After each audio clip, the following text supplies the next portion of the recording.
Great Lakes Prepping here. Today I've got a pretty straightforward video for you. Basically, I've got all of these boneless, skinless chicken breasts and I need to package them up, vacuum seal them so I can put them in the freezer for storage. Now, we've all seen meat prices lately, and if you're anything like me, anytime you see a really good sale on a package of meat, you go ahead and scoop that up.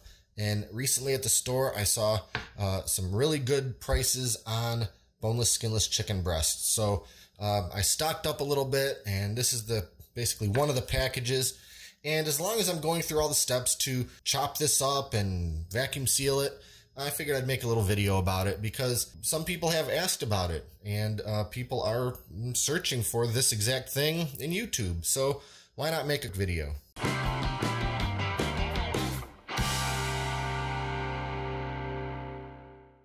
So I'll show you a couple of different preparations and sort of ways that I go about sealing these up in my vacuum seal bags with the trusty FoodSaver. And the first preparation is basically just this, a whole uncut boneless skinless chicken breast. I'll package these up, usually 1 or 2 per vacuum seal bag. That way they're in kind of individual servings I can grab and thaw out of the freezer when I'm ready. So I'll do a couple of them whole like this. Also, we're going to do some that are cut into strips. Sometimes I like to make chicken strips, and having these pre-cut into the strips is just a little bit convenient. So I'm just going to kind of try to cut them into roughly even-sized strips, and you can go as long or as short as you want. My pans and my fryer are plenty big, so I'll probably just keep them about that long. Now, some of these are a little wider than they are long, and that's okay. I might just kind of give them a little bit of a diagonal cut, trim them down a little bit.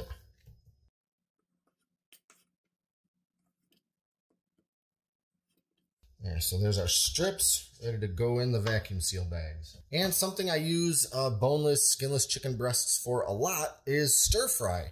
And pretty much this just requires me to cut these chicken breasts up into cubes or maybe bigger than cubes. We'll call them chunks. I like to just kind of give them a little bit of an angle.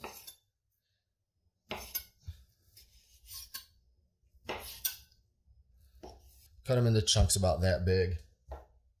And for these, we're actually going to vacuum seal them in the bags with some marinade. So they're going to go ahead and just marinate while they're freezing.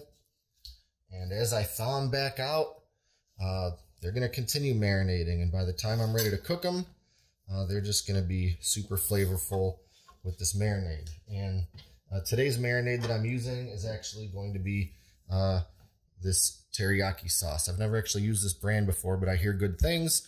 So we're going to use this nice bottle of teriyaki for the Marinated Stir-Fry chicken breast bag.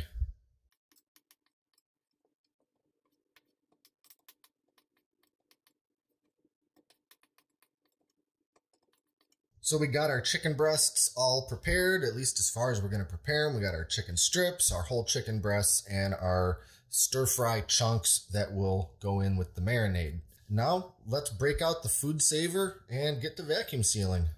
Now, let me mention real quick that ordinarily I like to use these rolls of vacuum seal bags. You can basically pick as much as you want, cut it wherever you want it, seal one end, and then you've got yourself a custom-sized bag. However, I was recently sent this great big package of vacuum sealer bags by a company called foodvacbags.com. And they asked me if I would try these out next time I'm doing one of my vacuum seal videos.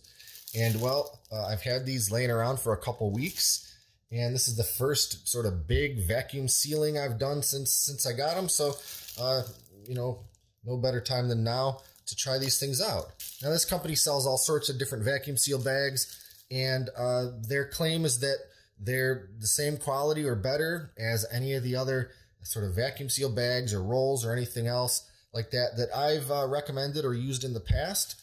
And so I expect that they're going to work out just fine. And they got lots of different bags and rolls, and they even sell a whole line of machines, the vacuum seal machines and so forth. But the packages they sent me today is this sort of variety pack where I got some pint bags, quart bags, in gallon bags. I don't think I'm going to need anything nearly as big as a gallon bag for my chicken today. And they also sent me something that I've never actually seen before. And these are these great big gallon bags with something called liquid block. And my understanding is that they've got a sort of strip of padding in them that creates a barrier when you're vacuum sealing. You know, sometimes the machine starts sucking on the bag, and if there's too much liquid in it, it actually starts pulling some of that liquid into the machine, and you don't really want that. So presumably with these bags here, you could use, you could seal something quite liquidy. I don't know, soup, sauce. These are things that I generally don't try to vacuum seal for that very reason. So I'm definitely interested in trying these out for something at some point. But as far as today's video goes, I don't think they're going to be of any use. So anyway, let's dig into these and get the machine going. So here we got the quart bags and the pint bags. And I'll say I usually wouldn't use a bag this small, but I'm kind of eyeballing it and thinking that that might be just about the perfect size for a single chicken breast. So I'm going to give that a shot. As for the chicken strips and the chunks for the stir fry, I got 2 breasts in each of those, so I'm sure I'll have to go with the quart bags. And again, if you've never used these kind of vacuum seal bags, they're already sealed at one end and they're open at the other. And it really doesn't get any more simple than just sticking your chicken or whatever into the open end and sealing it up. And I usually like to kind of line up all of the bags that I'm going to seal all at once and then seal them, but for the sake of this video, I might split them up a little bit. Now, when your bag is pretty narrow, it can be tricky to get your food in there without getting your raw chicken all over the outside of the bag. But I'll just kind of do the best I can. And if some chicken gets on the outside of the bag, I can always wash the bag once it's sealed.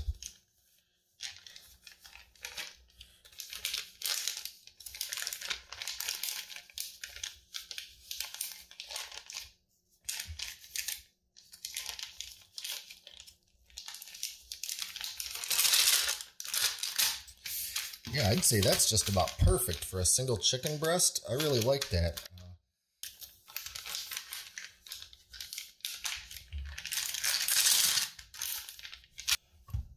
And now to seal, you know, these are small enough that I could probably do 2 at a time, but I'm not going to mess around with that, and I'll just go ahead and do them one by one. Now, when you're getting these things into the sealer machine, you'll usually have this little sort of groove here, this trough, and this just collects any excess juices or anything that come out while it's sealing. But to make sure that this actually seals properly, you want to make sure the edge of your bag is overlapping this little trough by just a little bit. Don't have it covering it and don't have it too short, but just right there in the middle. And then when we close the machine and lock it, hit the vacuum and seal button.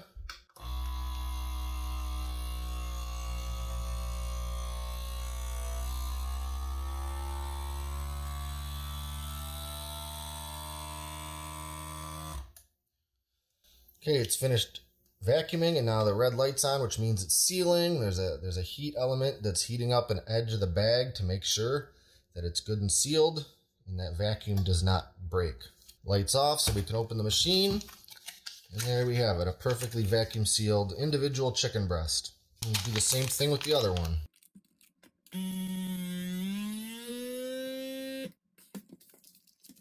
And then the last thing I like to do is write the date on the bag, and I'll use the date of today, the day it's going to go into the freezer. And that's it. These guys are ready to go into the freezer, and we're going to move on to our strips and our stir-fry chunks. And for the strips, it's going to be about as easy as the full breasts. Just go ahead and stick them into the freezer bag, and I'm using the quart size for this. And that's it. That's ready to seal up. But while we're at it, and while I've got my my chickeny glove on, I'm going to take the chunks and put them into our other quart bag.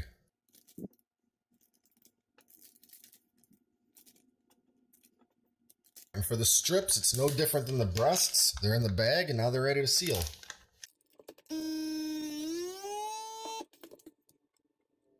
And lastly, for our stir-fry chunks. Now, I'm going to go ahead and just take my bottle of teriyaki marinade and just start pouring it right into the bag until that chicken is really quite coated. I don't need it fully swimming in sauce. I just need to make sure there's enough in there that everything's going to be fully coated in the sauce. Looks like I could use a little bit more to get down in there. And for this one, I do like to have a lot of room at the end because, again, if there was a lot of liquid up here at the top, it would want to start sucking into the machine when I start sealing.